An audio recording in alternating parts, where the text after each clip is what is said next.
Hello, and welcome to Varn Blog. Today I am talking about yet another attempt to deal with public opinion. For the past 5 years, I've been told that the Overton window has moved and socialism is acceptable amongst the young. Yet, and while this will be old news by the time this is published, probably a month or so after I am recording it, I have to ask myself, on one hand, it is clear that the marginal politics of people who are in the democratic socialist movement has remained marginal despite the fact of the movement of the Overton window. And we know that because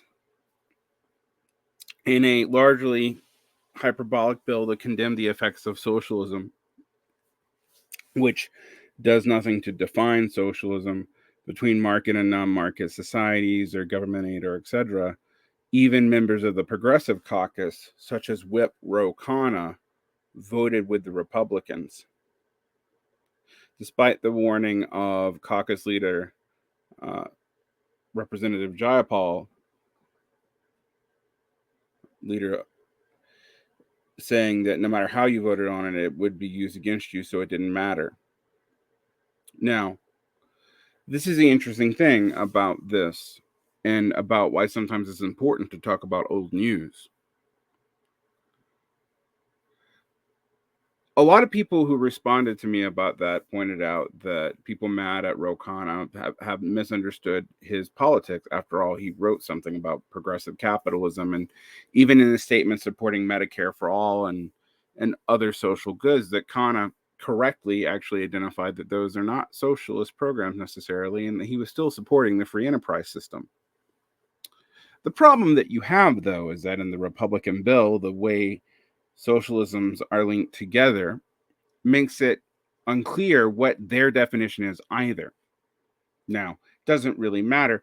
This is the same warm performative canceling that one sees on the internet left. I mean, and the fact that conservatives do it should surprise no one. What should actually surprise us, though, that it split the Progressive Caucus so thoroughly. Of course, it would be hard for Rashida Tlaib, Ilhan Omar, or any of the official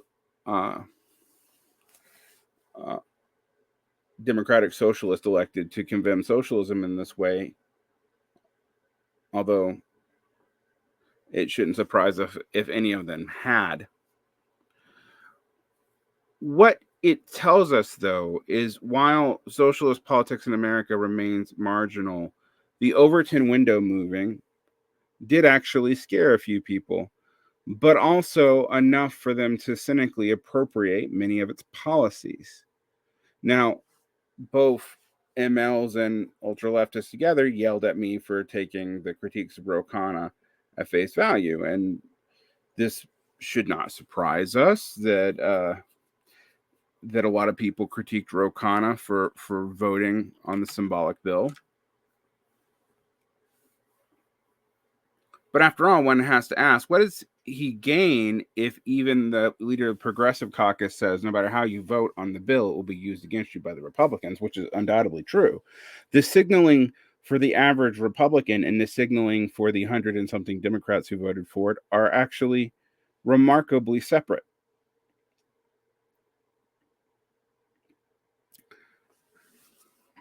Furthermore, people who are arguing that these ML parties, and we used to talk about this with Trotskyists too, really separate themselves from the Democratic parties, have to admit that most of what these groups do are activist fronts that are in league with the Democratic Party.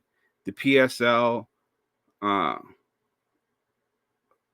Freedom Road Socialist Organization, Fight Back, the Communist Party of the USA, all effectively have backed Democratic policies, even if they have not formally endorsed candidates, and all work in front groups and in organizations with Democratic activists.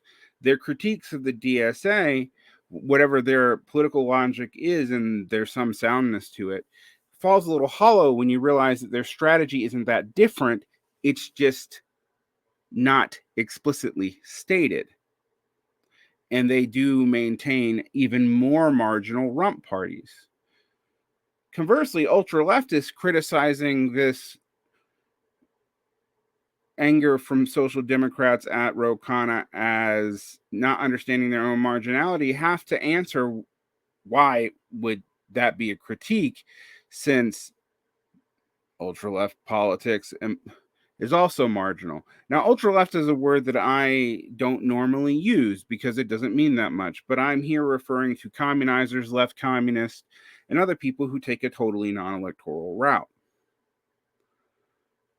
Now, to be fair, they might be right. The electoral route may lead to capture, but the problem isn't the marginality of people believing in socialism in the Democratic Party. It's that any attempt that they might use to go into the Democratic Party leads them to be captured by an oligarchy within the Democratic Party. That's a fair critique, but that's different than complaining that the socialists are marginal when you have a even more marginal and harder to articulate politics. A system and a political ideology has to be directed by principles, and those principles have to be agreed upon by a mass base before you can generate a program. If we were using cybernetic technology, System 5 is the orientation or mission of the system. It is the teleological statement. It generates agreement. Once you have a political subject, a political base, as you will, subject is more active than base, so maybe that's important to understand. You can mobilize it and develop political actions, a program of which people can actually align. The principles have to emerge. To think of the principles, however, as a concrete and fully stated ideology is to miss the point. Liberalism has principles, and they even contradict each other. And that's why they don't need a really consistent or fairly articulated ideology. And those principles are manifested in the way it builds the world. It incentivizes it in its construction of our social world. Atomized individualism is part of how we have organized society, and through COVID, we should see its effects. Even conservatives can now. But this leads me to the frailty of the Overton window in general. Whether or not the people critiquing the Social Democrats have a whole lot of ground to stand on is sort of beside the point. I mentioned it because of the seeming incoherence to outsiders. Well, you work with the Democrats too, they say to the MLs. In fact, you invented the idea of the Popular Front in the first place, literally. Abandoning all prior United Front strategies and encouraging, even in cases where people did not want it, people to join with national bourgeoisies. Think about Maring's influence on the Chinese Communist Party. This is even pre-Mao. The Chinese Communist Party did not want to join the Kuomintang until they were more or less forced to, empowering Li, who came up with the idea of proletarian nationhood as a social relation as opposed to the individuals of a class, and that being aligned with Mering at the time. Mering was the ambassador for the Comintern.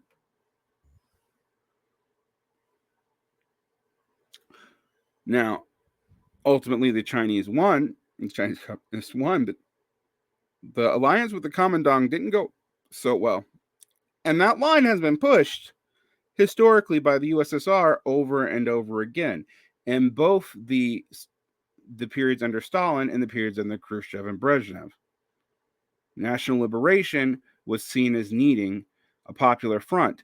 And in the developed world, a popular front was seen as mandatory to fight reactionary forces.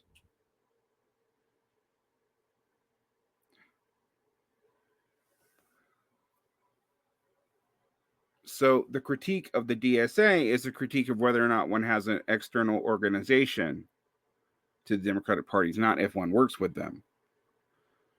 Now, left communists have a more sound critique as far as consistency goes, but their complaining about politics being marginal is kind of hilarious because in some ways they have never achieved anything but marginality. It's important to understand why.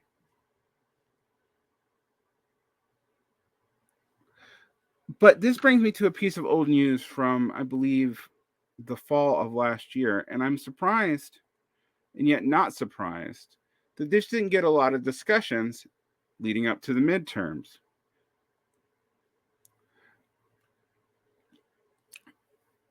So in 2019 is the first Pew poll that everyone cites for the change in the Overton window being favorable to socialists. Socialism went up to something like 42% positivity. And the negativity associated with socialism went down to only about 55, and a lot of it not being extremely negative. Conversely, capitalism in that time period, however, had pretty much all of the other amount of support. It had about 65% of support, with 33% of the population being highly opposed to capitalism. Now, the fact that the opposition to capitalism and the positivity about socialism are not equal should have told us something. But there's more worrying trends on the horizon. Capitalism is only viewed positively by about 57% of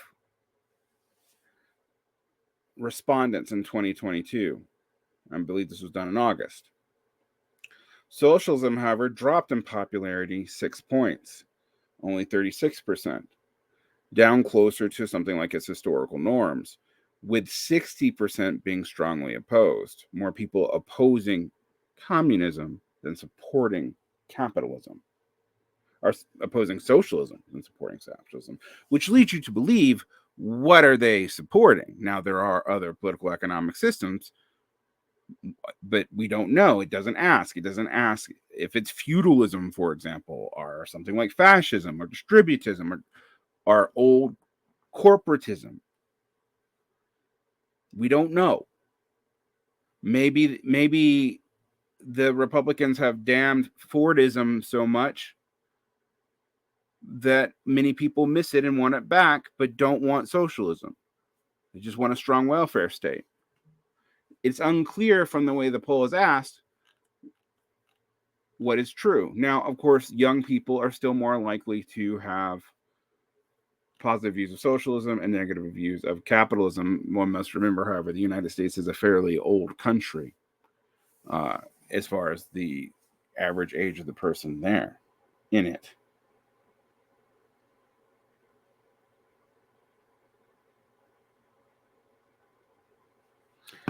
So it looks like that Overton window is shifting, but we're not quite sure to what.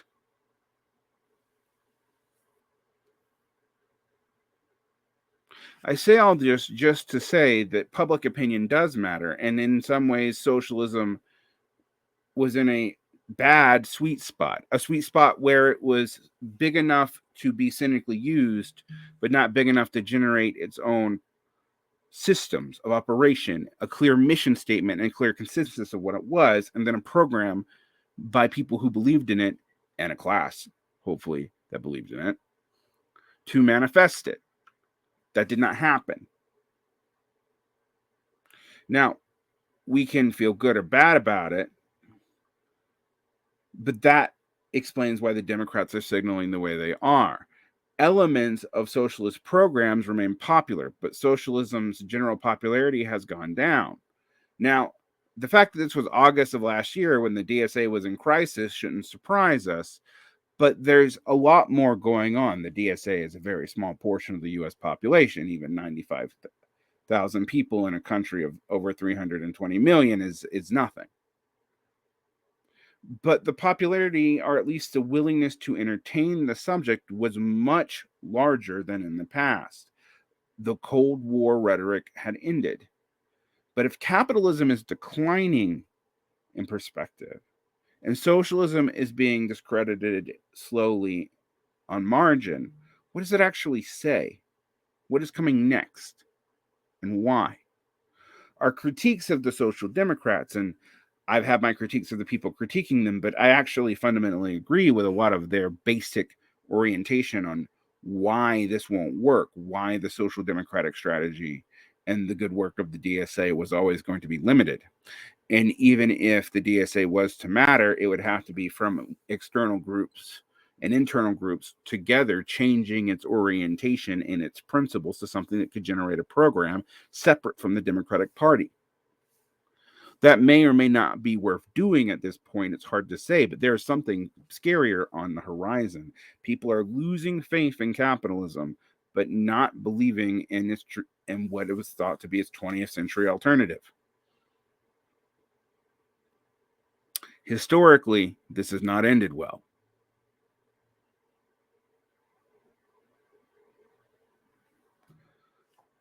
I'll link in the show notes. I'd like to thank my patrons for supporting me.